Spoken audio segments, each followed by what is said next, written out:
Dashan est un riche millionnaire, avec des dizaines de millions à la banque. Même s'il est très riche, il n'a pas d'enfant pour hériter de son immense fortune. Ça l'énerve beaucoup. Il essaye chaque nuit, mais sa femme n'arrive pas à tomber enceinte. Finalement, il craque et dit à sa femme, « Si tu ne peux pas avoir d'enfant, dégage. Je vais prendre une nouvelle épouse. » Quand Kyuhwa entend ça, elle panique. Elle est une dame de la haute société. Comment pourrait-elle redevenir une femme ordinaire? Elle ne peut pas l'accepter. Pour garder son statut d'épouse de riche, elle commence à chercher une solution extrême. Elle va voir une chamane locale et lui demande de l'aider à tomber enceinte. La chamane répond, « Je peux t'aider, mais il faut que tu signes un contrat avec mon maître. » « Ton maître, c'est qui? »« Mon maître, c'est le diable. » En entendant ça, Kyuhwa hésite. Mais la chamane la rassure. « Pas de panique. Tu vas porter 2 enfants, un du diable et un normal. Il suffit d'élever l'enfant du diable jusqu'à ses 10 ans. Ensuite, le diable viendra le reprendre. Et ta famille pourra vivre en paix et dans la joie. Mais si tu ne t'en occupes pas bien, toute ta famille sera maudite. » Après avoir écouté la chamane, Kyuhwa se dit que ce n'est pas trop dur d'élever un enfant. Elle accepte donc. Elle s'allonge au sol, prête pour le rituel. La chamane commence à réciter une incantation devant son autel. Puis, elle verse un liquide mystique dans la bouche de Kyuhwa. Dès que le liquide passe, Kyuhwa commence à convulser. Son corps n'obéit plus. Elle se lève dans une posture étrange, presque possédée. La chamane se précipite à côté, récite encore quelques mots incompréhensibles, et hop, c'est terminé. De retour chez elle, Kyuhwa s'effondre au sol. La chamane sourit, satisfaite. Un peu plus tard, Kyuhwa se réveille, totalement perdue. Elle ne se rappelle de rien. La chamane lui dit, « Rentrez chez vous. Dans 2 mois, vous serez enceinte. » Et effectivement, peu de temps après, lors d'un examen médical, on découvre que Kyuhwa est enceinte. De jumeaux, Dashan est fou de joie. Il saute de bonheur. « Ma chérie, enfin tu es enceinte. Viens, je vais leur trouver des prénoms. Un s'appellera Xiaohui, l'autre Sumara. » Il ordonne à ses serviteurs d'annoncer à tout le monde que sa femme attend des jumeaux. Il fait une grande fête qui dure 3 jours et 3 nuits. 1 an passe. Ce soir, c'est le moment d'accoucher. Dashan tourne en rond. Pourquoi ça prend autant de temps? Kyuhwa est sur le point de mourir. Kyuhwa voit un démon l'observer à côté. Mais quand elle regarde mieux, il a disparu. À la disparition de la vision, Kyuhwa réussit à sortir le premier bébé. Mais l'enfant ne pleure pas, ne bouge pas, aucun son. Les domestiques pensent qu'il est mort. Ils commencent même un massage cardiaque. Peu après, le 2e bébé sort. Celui-là pousse un cri énorme. Dashan, qui était dehors, entend les pleurs. Il comprend que c'est bon. Tout excité, il accourt pour voir ses enfants. Mais quand il voit le visage étrange du premier, son esprit s'effondre. Il est choqué. Et c'est là que l'horreur commence. Il n'en revient pas en voyant le 2e enfant. C'est un monstre difforme. Il n'en peut plus. Mais c'est quoi cette horreur que j'ai engendrée? Il se retourne, prend un couteau et se dirige vers le bébé pour le tuer. Kyuhwa tente de l'en empêcher, mais elle arrive trop tard. C'est fini, Dashan a tué l'enfant. Celui du diable, les années passent. Xiaohui grandit, mais il ne sait pas marcher. Une de ses jambes est paralysée et son bras aussi. Kyuhwa l'aide chaque jour avec patience à essayer de marcher. Mais les amis de Dashan se moquent tant de lui dans son dos, ce qui le rend honteux. Mais rien de tout ça ne préparait à ce qui allait arriver. Un jour, le caractère de Xiaohui change du tout au tout. Il devient colérique, hurle sans raison comme un fou. Kyuhwa tente de le calmer, mais sans succès. Dashan, excédé, ordonne aux domestiques d'enfermer Xiaohui dans le grenier. Les serviteurs s'exécutent, l'attrapent et l'enferment. Dashan claque la porte à clé. Kyuhwa s'inquiète. Elle pense que Dashan veut juste éviter que Xiaohui sorte et les couvre de honte. Mais Xiaohui réussit vraiment à s'enfuir. Dehors, un autre enfant handicapé essaye de jouer. Les enfants du coin le brutalisent. Ils ne se contentent pas de se moquer, ils le frappent à coups de pierre. Par terre, Dashan et Kyuhwa observent tout ça depuis leur voiture. Mais ils ne descendent même pas pour l'aider. Trop de monde autour. Quand Xiaohui rentre à la maison, Dashan le fouette violemment. « Je t'ai dit de ne pas sortir. Pourquoi tu y es allé? La prochaine fois, ce sera pire. » Kyuhwa reste en retrait, muette, sans oser intervenir. Heureusement, un serviteur qui aime bien Xiaohui, que nous appellerons Dashenzi, vient lui donner un jouet. Ce n'est rien de précieux. Mais pour Xiaohui, c'est déjà beaucoup. Il est heureux. Mais ce bonheur ne dure pas. La nuit, alors qu'il dort, un bruit étrange le réveille. Il se lève lentement, regarde autour de lui, et découvre que le bruit vient du placard. Il s'approche, et découvre une fille à l'intérieur. Il comprend aussitôt. Ce n'est pas un être humain. La fille se présente. « Je m'appelle Sumara. Je suis ta sœur. Je ne te ferai aucun mal. » Xiaohui, qui n'a jamais eu d'amis, Et touché par sa gentillesse, il a un peu peur d'elle, mais finit par l'accepter. Quand il se serre dans les bras, Sumara sourit. Un sourire de vengeance, car elle n'a jamais oublié, à sa naissance, Dashan l'a tué. Aujourd'hui elle revient, comme un esprit. Mais Xiaohui, lui, ne sait rien. Il croit vraiment avoir trouvé une amie. Ce soir-là, Dashan est dans son bureau en train de s'exercer à la calligraphie. Xiaohui entre dans la pièce. Dashan est surpris. Son fils, d'habitude si timide, vient le voir. Mais ce n'est pas tout. Les mains de Xiaohui retrouvent leur forme normale, et ses jambes fonctionnent. Il marche. Dashan est stupéfait. Soudain, Xiaohui prend un stylet et le plante violemment dans la main de son père. Dashan hurle de douleur. Ses cris alertent Qiuhua dans le salon. Elle se précipite dans le bureau. Elle voit Dashan au sol, un stylo dans la main et Xiaohui juste à côté. Elle est sous le choc. « Qu'est-ce que tu as fait ?»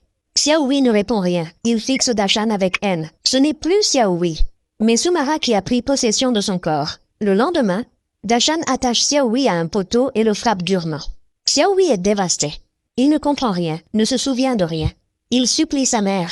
Mais Qiuhua le gronde, l'accuse. Elle ne le croit pas. Cela le détruit encore plus. La souffrance se transforme en colère. En réalité, c'est Sumara qui souffre le plus. Elle est coincée dans le corps de Xiaohui, mais seulement la nuit elle peut se manifester.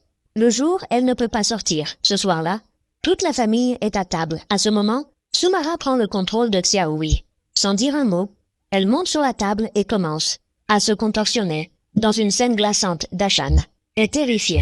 Furieux, il ordonne qu'on apporte une corde pour attacher Xiaohui. Mais ce dernier résiste de toutes ses forces. Qiuhua ne supporte plus de voir ça. Elle crie après Xiaohui. Et à cet instant, elle voit une autre fille dans ses yeux. N'est-ce pas, Sumara? Mais en regardant de nouveau, il n'y avait plus rien. Elle pense alors que c'était une hallucination. Xiaohui, lui, lance un regard glacial à Dashan, puis s'enfuit en courant. Qiuhua n'a pas d'autre choix que de courir dehors pour le chercher. Elle le retrouve finalement dans le couloir. Xiaohui a un visage étrange, et il marmonne des mots incompréhensibles. Qiuhua et Dashenzi sont choqués. Le lendemain, Dashenzi demande à Xiaohui « Qu'est-ce qui s'est passé hier soir? Pourquoi as-tu attaqué ton père et mangé cru ?» Xiaohui répond qu'il n'a rien voulu faire. C'est Sumara qui a pris le contrôle. Dashan entend ça et explose. Sumara, à ce moment précis, Qiuhua, qui écoutait depuis l'escalier, est prise de panique.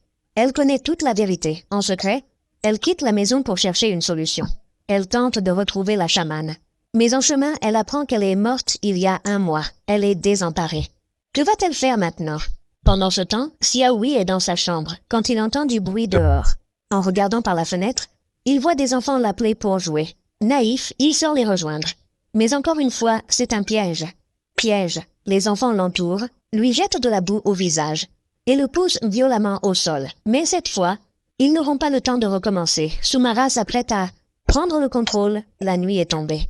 L'un des garçons, Bran Sani, est en train de puiser de l'eau au puits, quand il entend une voix étrange. « Viens jouer avec moi. Viens. » Il croit que c'est un ami à lui. Il murmure « À cette heure? La nuit? T'es sérieux? » Mais alors qu'il s'apprête à repartir, il entend un rire inquiétant. En se retournant, il voit Xiaohui, avec un couteau à la main. Derrière Xiaohui, Sumara apparaît brièvement. Bran est tétanisé. Il se met à courir, mais peut-il vraiment fuir? Xiaohui le rattrape et plante violemment la lame. Dans son dos, Bran pousse un cri inhumain. Il n'a le temps de crier que 2 secondes, avant qu'un autre coup de couteau ne le fasse taire à jamais. Un autre groupe d'enfants arrive, en criant « Où est Bran? C'est aujourd'hui qu'on devait jouer avec lui, non ?» Ils ignorent que leur tour va venir. En entendant un bruit, ils lèvent la tête et voient Xiaohui. Perqués dans un arbre, ils sont sous le choc. Ils lui lancent une pierre, mais une pierre tombe et frappe violemment l'un des enfants. Il crie son nom, cherche Xiaohui, mais il a disparu. Mais, c'est quoi ce délire? Xiaohui surgit de derrière eux et poignarde un des enfants. En quelques secondes, il tombe à terre. Le sourire de Xiaohui devient diabolique. Sa vengeance commence pour de bon. Le lendemain matin, 3 enfants ont disparu en une nuit. C'est la panique dans tout le village. On les cherche partout, mais aucune trace. Le chef du village dit « Bon, on arrête pour aujourd'hui. Demain, on recommencera. » Mais certains parents sont pris de panique. « Et si nos enfants ne revenaient jamais ?» Un villageois dit « Ça devrait aller, non ?» Mais à ce moment-là, la porte s'ouvre. Tout le monde sursaute.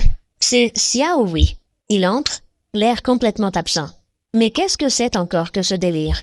Xiaohui leur jette un regard vide, puis fait demi-tour. Ils ne comprennent pas la gravité de la situation, et le suivent. Ils le trouvent figé dans le couloir, silencieux, le regard dans le vide. Un garçon s'approche en rigolant. « Hé, on joue à la balle ou quoi ?» Xiaohui ne répond pas, agacé. Le garçon veut l'embêter comme d'habitude. Sauf que cette fois, ce n'est plus le même Xiaohui. Sumara a pris possession de son corps. Dès qu'il le touche, chac! Xiaohui sort un couteau et le poignarde. Les autres enfants paniquent. « T'as pété les plombs ou quoi ?» Ils veulent l'attaquer, mais Xiaohui les envoie tous rejoindre l'au-delà. En quelques secondes, tous les enfants sont morts. Le lendemain, dans tout le village, c'est la panique. On retrouve les corps de 2 enfants sous un arbre. Et juste à côté, un petit crochet à jouer. C'est suffisant pour faire le lien. Ils se rappellent avoir vu Xiaohui avec ce jouet au marché. Ils accourent chez Dashan en criant. « C'est lui! C'est Xiaohui qui a tué nos enfants. » Dashan explose. « Qu'est-ce que vous racontez comme connerie ?» Il est convaincu que c'est impossible. Xiaohui était enfermé dans le grenier cette nuit-là. Il chasse les villageois, mais il doute. Alors il monte vérifier dans le grenier. Quand il y arrive, il est sous le choc. Le mur est défoncé, un énorme trou. Il ne comprend pas pourquoi. Xiaohui aurait fui. C'est alors que Qiwa intervient. C'est Sumara. Elle contrôle son corps. Dashan est abasourdi. C'est qui encore celle-là? Qiwa lui rappelle. Le bébé qu'on a trouvé à la naissance. Tu t'en souviens? Elle est morte injustement. Maintenant, elle possède Xiaohui pour se venger. Dashan n'y croit pas. Pense qu'elle délire. Il part confronter Xiaohui directement. Pourquoi? Tu agis bizarrement ces derniers temps? Dis-moi la vérité. T'inquiète pas, papa ne te frappera pas. Xiaohui baisse les yeux et murmure enfin, c'est Sumara. C'est elle qui me fait faire tout ça. Dashan comprend. Il n'a pas affaire à un enfant, mais à un esprit vengeur. Il ordonne immédiatement qu'on enferme Xiaohui à nouveau dans le grenier. Puis, il part consulter un vrai chaman pour demander de l'aide. Le chaman tire les sorts et dit, c'est toi. Toi qui as tué la fille du diable. Elle ne te laissera jamais en paix. Dashan panique. Je vous en supplie, sauvez-moi. Je vous donnerai tout ce que vous voulez. Le chaman lui remet un couteau. Voici une lame bénie. Quand le démon apparaîtra, enfonce-la dans le cœur de Xiaohui. Le démon mourra, mais lui aussi. Pendant ce temps, un domestique sort uriner. Il voit Xiaohui accroupi dans les buissons, le fixant avec un sourire terrifiant. Pris de panique, il veut s'enfuir. Xiaohui bondit sur lui, le fait tomber. Sort une corde pour l'étrangler. Le domestique se débat, réussit à repousser Xiaohui, mais ce dernier sort un couteau, par chance. Le domestique esquive de justesse et fuit. Il sait qu'il ne peut pas faire de mal à Xiaohui. C'est l'enfant du maître, alors il court. Xiaohui le suit lentement. Pas pressé, le domestique se réfugie dans une chambre, ferme la porte à clé. Essoufflé, il tente de se calmer. Soudain, schlac. Une lame transperce la porte, frôle sa tête. Tétanisé, il ne peut que trembler. Xiaohui regarde à travers le trou et lui sourit. Puis, lentement, il pousse la porte. Le domestique hurle, court à nouveau. Mais peut-il fuir?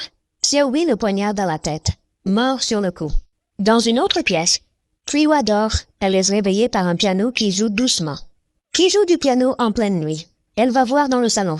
C'est Xiaohui. Il se retourne vers elle, sourire démoniaque aux lèvres. Elle sait que c'est fini. Xiaohui sort un couteau. Il murmure, un air tendre. Mon trésor. Qiwa tente de le raisonner. Calme-toi, Xiaohui. Mais il est déjà entièrement possédé par Sumara. Elle s'enfuit en courant, se réfugie dans la chambre, verrouille la porte. Elle essaie de fuir par la fenêtre, mais elle est bloquée. Un coup, 2 coups, 3 coups de lame. La porte finit par céder. Xiaohui entre en souriant. Vas-y, cours encore. Elle n'en peut plus. Elle prend une chaise et lui balance en pleine tête. Elle pense l'avoir assommé. Mais la seconde suivante, boum!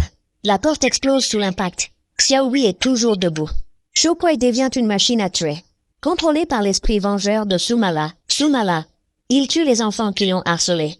Puis s'en prend aux adultes comme Qiwa, qui l'a maltraité. Qiwa tente de fuir, mais elle est grièvement blessée puis tuée de façon atroce. Le père adoptif de Xiaohui, surnommé Dashan, revient avec une épée magique donnée par un grand maître. Il affronte Xiaohui dans un champ de maïs. Il pense l'avoir tué en l'assommant et tente de lui donner le coup de grâce. Mais au moment de planter l'épée, il hésite, touché par l'innocence de l'enfant. Il plante l'épée dans le mauvais côté du cœur, droite au lieu de gauche. Xiaohui Sumala se relève, sourit et dit « Mon cœur n'est pas à droite, il est à gauche. » Il tue Da'an et le pend dans le village, laissant une scène macabre. Le lendemain, les villageois découvrent le corps.